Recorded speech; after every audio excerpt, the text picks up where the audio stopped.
வணக்கம் உறவுகளை. நான் அரிசி கழிஞ்ச தண்ணியில் அவரைக்காயெல்லாம் அலசி வச்சுட்டேன், நார் எடுத்துட்டேன். எந்த காயுமே அரிசி கழிஞ்ச தண்ணியில் நீங்கள் கழுவுனிங்கன்னா சுத்தமாக அழுக்கு போயிடும்.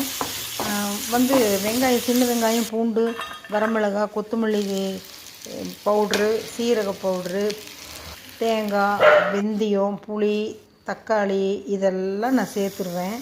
சேர்த்துட்டு நல்லா எண்ணெய் ஊற்றி வணக்கிட்டு மிக்சியில் சேர்த்து அரைச்சிட்டு வந்துடுவேன். நல்லா பாருங்கள் எப்படி அரைச்சிட்டு வரணும்னா, புளி இது போதுமானது. நல்லா சாந்து மாதிரி அரைக்கக்கூடாது, ரொம்ப நைஸாக அரைச்சா வலுவலுன்னு வந்துடும் குழம்பு. உங்களுக்கு விழிப்புணர்வுக்காக நான் இதை காமிக்கிறேன். இது எலக்ட்ரிக்கல் சார்ஜ் போட்டு வச்சுக்கிறது.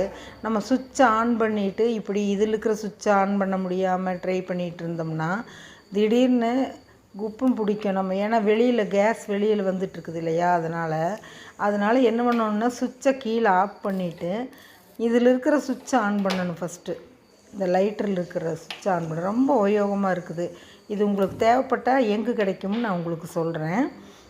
பற்ற வச்சுட்டேன், சட்டி வச்சுட்டு எண்ணெய் ஊற்றி கடுகு போட்டு கடுகு பொரிஞ்சதும் பாருங்கள், நல்லா கடுகு பொரியட்டும். கடுகு பொரிஞ்சதும் சின்ன வெங்காயம், கருவேப்பிலை சேர்த்து, கத்திரிக்காய், உருளைக்கிழங்கு கட் பண்ணி வச்சது சேர்த்து, அதில் மஞ்சத்தூள் சேர்த்துக்கலாம். கொஞ்சம் மஞ்சத்தூள் சேர்த்து நல்லா வணக்கி விட்டுடலாம். எண்ணெயிலேயே வெந்தோடனே கல்லுப்பு சேர்த்துக்கலாம். சேர்த்துட்டு நல்லா கலந்து விட்டுட்டு அரைச்ச அந்த மிளகு இருக்குது இல்லைங்களா, அதை சேர்த்துடலாம். இதில் இப்போ நம்ம எல்லாமே போட்டோம். உப்பு காயில் போட்டோம். நான் அரைக்கும்போது அதுக்கு தேவையானது போட்டுட்டேன்.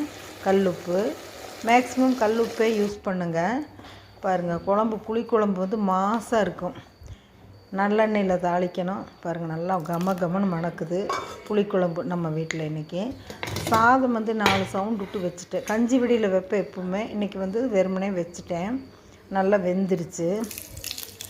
தட்டி வச்சு கடுகு, கடலைப்பருப்பு, உளுந்து பருப்பு சேர்த்து, பெரிய வெங்காயம், கருவேப்பிலை சேர்த்து அவரைக்காய் சேர்த்துடலாம்.